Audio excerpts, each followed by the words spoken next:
பெரம்பூர் தொகுதியில் விஜய் ஜெயிப்பாரா? கண்டிப்பாக ஜெயிப்பாருங்க. ஏன்னா அவரோட நேமில், அவரோட பிம்பத்தில் 234 தொகுதியிலும் யாரெல்லாம் எந்த கட்சி வேட்பாளர் நிற்கிறாங்களோ கண்டிப்பாக வெற்றி பெற்று பயங்கர ஒரு ஓட்டு வித்தியாசத்தை கண்டிப்பாக ஜெயிப்பாங்க. இது நடந்தே தீரும். வேணா சொல்ல ஓட்டு வந்து பயங்கரமாக பிரிஞ்சு நிறைய டஃப் கொடுக்கும் ஆப்போசிட் யாரெல்லாம் அகைன்ஸ்ட் நினைக்கிறோம் அவங்களுக்கு எல்லாருக்குமே.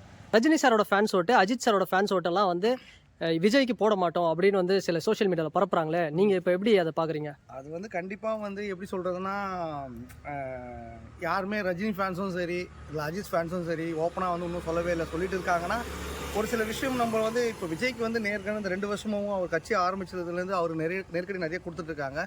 மேலும் வந்து அவரோட எவ்வளோலாம் அவளை அசிங்கப்படுத்தணுமோ எந்த அளவுக்கு போகணுமோ ஒரு நாகரிகற்ற செயலாக பண்ணிகிட்ருக்காங்க. ஸோ இதுக்கு வந்து ஒரு வெப்பனாக வந்து அவங்க யூஸ் பண்ணிகிட்ருக்காங்க. இந்த மாதிரி அவங்க இந்த ஃபேன்ஸ் போட மாட்டாங்க, அந்த ஃபேன்ஸ் போட போகிறாங்க, சும்மாவே உள்ளுக்குள்ளே லைட்டாக கிளப்பி விட்டு பேசுறது விஷயத்தை வச்சுட்டு பண்ணுறாங்க. அதெல்லாம் கிடையாதுங்க. யாரெல்லாம் விஜய் ஜெயிக்கணும்னு நினைக்கிறாங்க, மனசால ஜெயிக்கிறவங்க ஓட்டு போட தான் போகிறாங்க. அவங்க ஃபேன்ஸு இவங்க ஃபேன்ஸ்லாம் கிடையாது. தலை ஃபேன்ஸு நிறைய பேர் சொல்லியிருக்காங்க எங்கள் ஓட்டு போடுவோம். ஒரு சில தலை ஃபேன்ஸ் வந்து இந்த மாதிரியும் பேசியிருக்காங்க. ஸோ ரஜினி ஃபேன்ஸும் வந்து அவங்களுக்கு வந்து சப்போர்ட் பிடிச்சிருந்தா பண்ண போகிறாங்க. இல்லைனா ஒன்றும் பிரச்சனை கிடையாது. அது அவங்க தனிப்பட்ட விருப்பம். கண்டிப்பாக ஓட்டு போடுவாங்க நான் நம்புகிறேன். இது அஜித் ஃபேன்ஸ் கண்டிப்பாக போடுவாங்க. மாதவரம் தொகுதியில் டிவிக்கு ஜெயிக்குமா?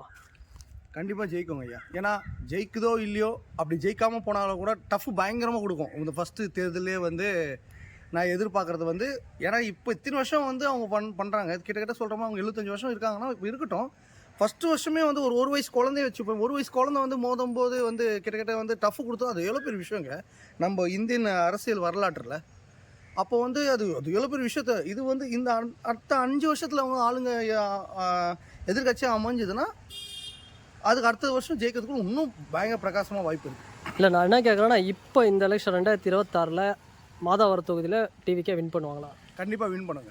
ஷோராக வின் பண்ணும் வாய்ப்பு இருக்குது. ஏன், என்ன கான்ஃபிடென்ட்? ஏன் ஆனால் அந்த 5 வருஷத்தில் என்ன பண்ணியிருக்காங்க, என்னெல்லாம் உங்களுக்கு மேலே நெகட்டிவ் ரிவ்யூ இருக்குது, என்னென்ன பண்ணியிருக்காங்க, என்னென்ன பண்ணலை, அதை வச்சு பேஸ் பண்ணி ஒரு மாற்றம் வரும்னு எதிர்பார்ப்பாங்க. மொத்தமே 2 கட்சி தான் இருந்தது ஃபஸ்ட்டு, டிஎம்கே ஏடிஎம்கே. அது அப்புறம் நாம் தமிழர் கட்சி வந்தாங்க என்டிவிக்கு. இந்த 4வது கட்சி இவங்க உள்ளே வந்திருக்காங்க. ஸோ ஒரு மாற்றமாக இருக்கணும்னு சொல்லிட்டு எதிர்பார்க்குறாங்க. ஸோ டிவிக்கு கண்டிப்பாக ஜெயிக்கிறதுக்கு வாய்ப்பு ரொம்ப. இப்போ இந்த விஜய் த்ரிஷா மேட்ரு வந்ததுங்களே, அதனால் வந்து பெண்கள்லாம் இப்போ கோவத்தில் இருக்காங்களா? அதெல்லாம் கிடையாதுங்க. அதுக்கு இது ஒரு விஷயமே இல்லைன்னு சொல்லி அவரே சொல்லிட்டாரு. அது வந்து ஃபுல்லாக ரூமர் தான். இவங்க வந்து இஷ்டத்துக்கு பேசிட்டு அவங்க எவ்வளோ அசிங்கப்படுத்திட்டு இருக்காங்க. அது அவர் பெருசாகவே எடுத்துக்கல. வெறும் அரசியல் விஷயத்தை மட்டும் பாருங்கன்னு சொல்லிட்டாங்க. நம்மளும் அரசியல் நோக்கத்தோடு பார்ப்போமே. இது வந்து யார் தனிப்பட்ட விஷயத்தை பேசுறதுக்கு அவசியமே இல்லை. இந்த ஊடகத்தில் எல்லாம் பேசினுக்கிறாங்களாம் தேவையான டைம் வேஸ்ட்டாக என்னை பொறுத்த வரைக்கும்.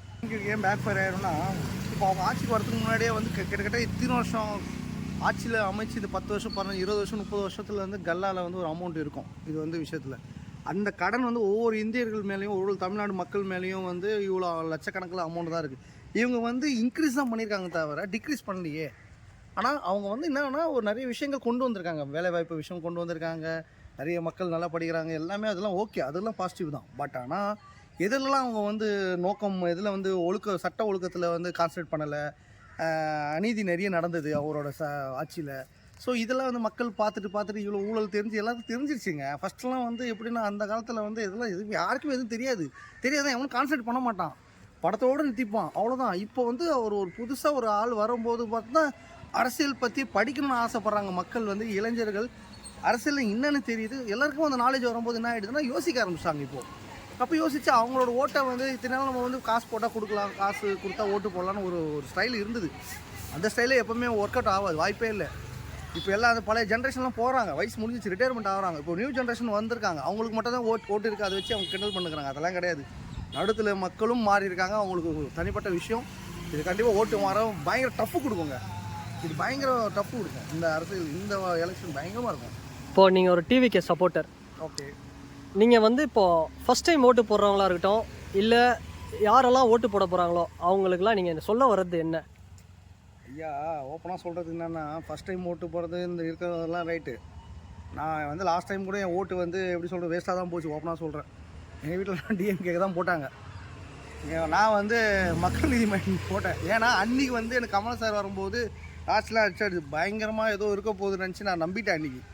அது எனக்கு தெரியல. எனக்கு அப்புறம் எனக்கு ஓப்பனாக சொல்ல என் வேஸ்ட்டாக தான் ஆச்சு அந்த ஓட்டு நான் நினைக்கிறேன். இந்த வாட்டி எனக்கு அதே மாதிரி மாற்றம் வரும்னு இன்னொன்று வந்து எதனா ஒன்று பண்ண மாட்டாங்களா இந்த ஏக்கத்தோடயே நிறைய பேர் இருக்கிறவங்களும் இருக்காங்க, பர்சன்டேஜ் மக்கள் இருக்காங்க. ஸோ அந்த ஏக்கத்தோட வெளிப்பாடு வந்து மாறும்னு நாங்கள் நம்புகிறோம். கண்டிப்பாக வந்து இந்த ஆட்சி அமைந்து நல்லது பண்ணுவாங்கன்னு எதிர்பார்க்குறாங்க. அது கண்டிப்பாக நடக்கும். இப்போது பெரம்பூர் தொகுதியில் சேகர் பாபு அவர் நிற்கிறதா ஒரு பிளான் போயிட்டுருக்கு. சப்போஸ் நின்னாருன்னா விஜய் விசஸ் சேகர் பாபு 2 பேருக்கும் எப்படி இருக்கும் காம்படிஷன்? இது பெரிய விஷயமா இருக்கும். ஏன்னா சேகர் பாபு சார் வந்து பார்த்திங்கன்னா அவர் வந்து பயங்கரமான ஏடிஎம்கேல இருந்தார் ஃபஸ்ட்டு, கரெக்டுங்களா? ஏடிஎம்கேலேருந்து டிஎம்கே உள்ளே வந்திருக்காரு. ஸோ அவர் வந்து நிறைய ஒர்க் பண்ணியிருக்காரு, மக்களுக்காக நிறைய ஒர்க் பண்ணியிருக்காரு. ஃபீல்டு ஒர்க் பிளேயர் அவர், பயங்கர ஒரு டஃப் பிளேயர் அவர். இவர் வந்து படத்திலே இருந்ததுனால வந்து அவருக்கு வந்து இவர் எதாச்சும் அவர் சாதாரணமாக தான் நினைப்பார். அவரும் தவறு கிடையாது. இது எல்லாருக்குமே மைண்டு மென்டாலிட்டி தான். பட் களத்தில் என்ன நடக்குதுன்னு பார்த்து மக்களோட யார் வின் பண்ணுவா? எல்லாருக்கும் விஜய் தான் பிடிக்கணுவாங்க. ஒரு சில பேர் சேகர் பாபு சார்னு சொல்லலாம். இது எப்படி வந்து பார்ப்போம், 50-50 வந்து நிற்க வாய்ப்பு இருக்குது. இல்லைங்க, நீங்கள் ஒரு டிவிக்கே சப்போர்ட்டர், நீங்கள் ஷோராக சொல்லணும்ல. ஷோராக எப்படி சொல்லணும்னா மக்களோட கணிப்பு கொஞ்சம் சொல்ல முடியலைங்க. என்ன இந்த எலெக்ஷன் என்ன நடக்கும்போது ஒரு மாதிரி இல்லைங்க, நீங்கள் மற்ற தொகுதினா ஓகே, நீங்கள் உங்கள் தலைவரோட தொகுதியில் எப்படி சொன்னீங்களா, டவுட்டாக சொன்னீங்கன்னா எப்படி? டவுட் சொல்ல மாட்டேன். எப்படி சொல்கிறது, விஜய் வர வாய்ப்பு இருக்குங்க. ஓகே, விஜய் அவர் வர வாய்ப்பு இருக்குது. ஓகே, டஃப் கொடுக்க வாய்ப்பு இருக்குது. ஏன்னா இது வரைக்கும் அடுத்து பண்ணியிருக்காரு. Okay right. பட் ஒரு புதுசு வேணும்னு சொன்னால் ஜெயிச்சிடலாம். திடீர்னு ஜெயிச்சிட்டாருன்னா வேறு மாதிரி இருக்கும், ஒரு வாட்டி தோத்துட்டா வேறு மாதிரி இருக்கும். அப்படி சொல்ல வந்தேன், அப்படி தான் சொல்ல வந்தேன். ஓகேங்க. இப்போ ஒரு விஷயம் போயிட்டுருக்குல்ல, திருமாவளவன் கடைசி வரைக்கும் வருவாரா மாட்டாரா அப்படின்னு. ஆமாம். இப்போ அவர் வருவாரா மாட்டாரா? சப்போஸ் வந்தாருன்னா எப்படி இருக்கும்? இல்லை திரும்ப டிஎம்கே கூட்டணியிலே தொடர்ந்தாருன்னா அதை எப்படி பார்க்குறீங்க? என்னை பொறுத்த வரைக்கும் தலைவர் வந்து திருமாவளவன் ஐயா வந்து அதுலேயே வந்து தொடர்ந்தாருன்னா எனக்கு தெரியலைங்க அதை பற்றி. இதில் வந்து வரணும்னு நாங்கள் எதிர்பார்க்குறேன். ஏன் எதிர்பார்க்குறேன்னா அவருக்கும் வந்து இந்த சில போஸ்ட் வேணும், இத்தனை சீட்டு வேணும் கேட்டிருக்காரு. அதில் நடந்ததான் எனக்கு தெரியல திமுக ஆட்சியில். ஸோ இவருக்கு விஜய் அவர் கூட சேர்ந்தாருன்னா கண்டிப்பாக அவர் கொடுப்பாரு. இவருக்கும் ஒரு நல்ல ஒரு சேஃப் அண்ட் செக்யூர்டாக ஒரு பிளேஸில் உட்காந்து அவர் நல்லது பண்ணலாம் மக்களுக்கு. அவங்க சமூக சார்ந்த மக்களுக்கு நல்லது நிறைய பண்ணலாம். இன்னும் நிறைய அவங்க போராடின்னு தானே இருக்கிறாரு தலைவன். அதனால் சொல்ல வரேன். ஜனநாயகன் ரிலீஸ் ஆக போகுது அப்படின்னு பேசிகிட்டு இருக்காங்க. அதுக்கான வேலைலாம் போயிட்டுருக்கு அப்படின்னு. சப்போஸ் ரிலீஸ் ஆனால் எப்படி ரிலீஸ் ஆகுங்களா? படம்னு பார்த்தா படமாக பார்த்து ரிலீஸ் பண்ணி விட்டால் ஓகே.